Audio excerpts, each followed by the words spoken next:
शब्दसन्मानी स्वागत। यानंतर मी विनंती करतो की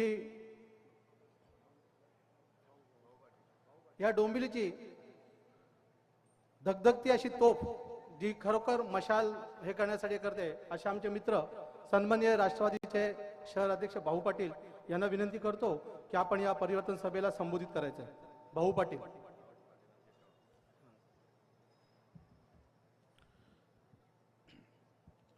महाराष्ट्राचे आराध्य दैवत छत्रपती शिवाजी महाराज, भारतरत्न महामानव डॉक्टर बाबासाहेब आंबेडकर, महात्मा ज्योतिबा फुले या सर्वांना अभिवादन करतो। तसेच राष्ट्रवादी काँग्रेस पक्षाचे आदरणीय अध्यक्ष शरदचंद्रजी पवार साहेब, महाविकास आघाडीतील सर्व मान्यवर, व्यासपीठावर उपस्थित ज्येष्ठ मार्गदर्शक, महाविकास आघाडीचे सर्व नेतेगण व माझ्या समोर उपस्थित डोंबिवलीतील सर्व त्रस्त डोंबिवलीकर, आपणा सर्वात माझा नमस्कार। मित्रांनो, मी कधी भाषण करायला येत नाही। मी याच विभागातला रहिवासी आहे। चिंचोड्याचा पाडा माझं गाव आहे आणि या डोंबिवली पश्चिमेत माझं जन्मस्थान असल्यामुळे मी इथे लहानाचा मोठा झालो आहे। या डोंबिवली पश्चिमेला ही डोंबिवली पश्चिम ओळखली जाते तर मुंबईचा चाकरमानी हा इथे स्थिरावला आणि त्या चाकरमान्यांनी इथला खऱ्या अर्थाने आल्यामुळे याला एक शहरीकरण याचं झालं। या चाकरमान्यांनी डोंबिवलीला भरपूर काही दिलं। या चाकरमान्यांनी इथे आलेल्या छोट्याशा कार्यकर्त्याला नगरसेवक, महापौर अशी अनेक पदं दिली। त्यांच्यासाठी जो जो राबला त्याला त्यांनी मोठं केलं।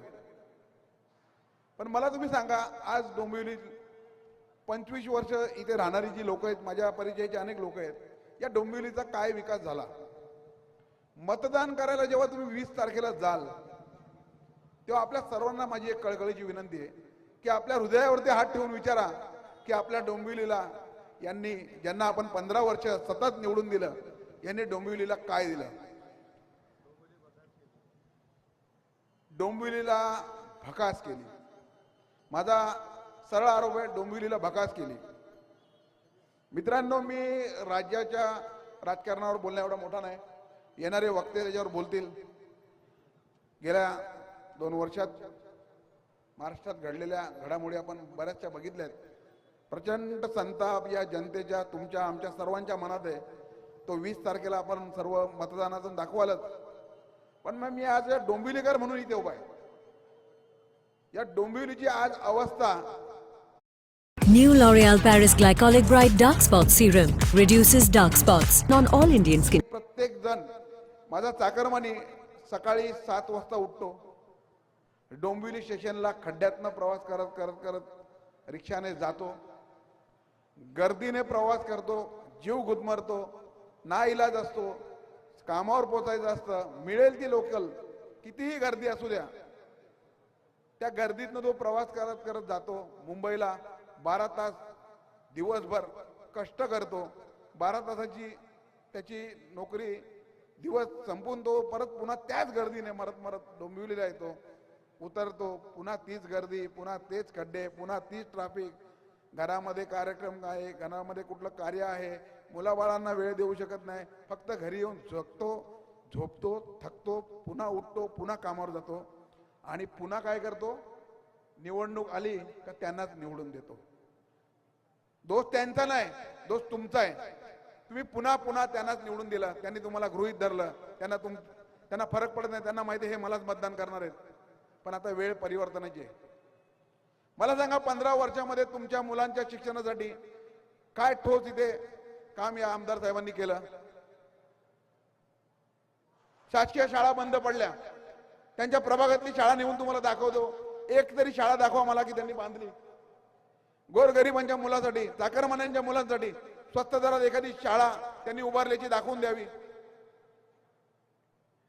गोरगरिबांसाठी आरोग्य व्यवस्था, जी आता अक्षरा पटेल मॅडम यांनी सांगितलं, आरोग्याचे व्यवस्थेचे धिंदवडे यांनी काढले.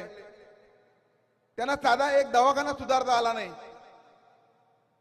प्रश्न विचारला डोंबिवलीसाठी काय केलं, जय श्रीराम. प्रश्न विचारला जय श्रीराम, हिंदू खतरे में. तुमचा मतदारसंघ तुमचा आता तुमची सीट डोक्यात आहे, हिंदू खतरेमध्ये नाहीये. जेव्हा आपण यांची सीट डोक्यात आली, हिंदू खतरे में. दादा काम काय केलं, हिंदू खतरे में. दादा डोंबिवलीच्या विकासाचा काय, जय श्रीराम. दादा आपल्या डोंबिवलीचे रस्ते कधी होणार, चला नमो दांड्या करायला. दादा आपल्या इथे पाण्याची व्यवस्था, चला दहीहंडी बघायला. अरे विकासाचं काय, विकासाच्या नावाने बोंबाबोंब.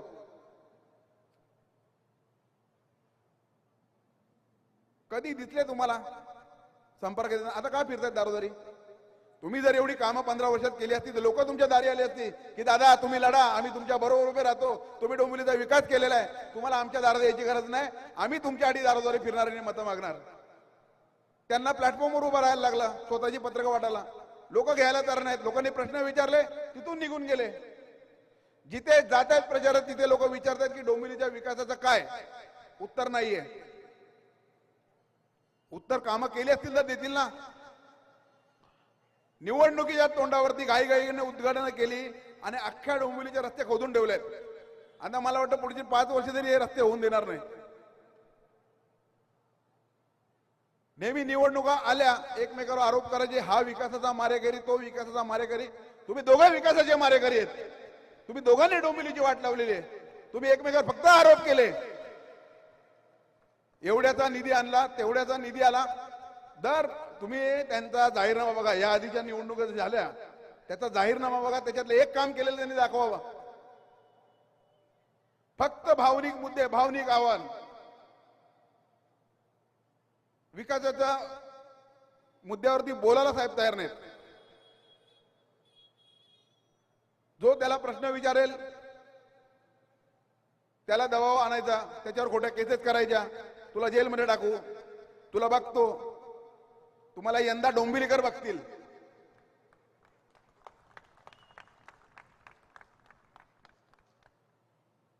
ज्यांच्यावर आरोप करतात, ज्यांच्यावर टीका करतात, त्यांना घेऊन मांडीवर बसतात. महाराष्ट्राच्या मागच्या 2 वर्षात बघितलं ना, किती वर्ष आपण असंच या सर्व यातना भोगत डोंबिवलीत राहायचं. माझ्या समोर बसलेले डोंबिवलीतले लोक आहेत इथे कित्येक वर्ष. मला वाटतं माझ्या शाळेतल्या अर्धे विद्यार्थी, 50% विद्यार्थी जरी इथे समोर बसले, त्यांच्याच घरातली ही लोक आहेत. मला तुम्ही सांगा, तुम्ही किती वर्ष झाले चाळीत राहता, त्या चाळींचा आजपर्यंत पुनर्विकास करू शकले का? हे का नाही केलं? यांनी केले. यांनी स्वतःचा विकास केला. यांनी डोंबिवलीत विकासाची कामं करण्याची आरक्षण खाल्ली, पार्किंगचं आरक्षण खाल्लं, शाळेचं आरक्षण खाल्लं, भाजी मंडईचं आरक्षण खाल्लं, सर्व आरक्षण यांनी खाल्ली.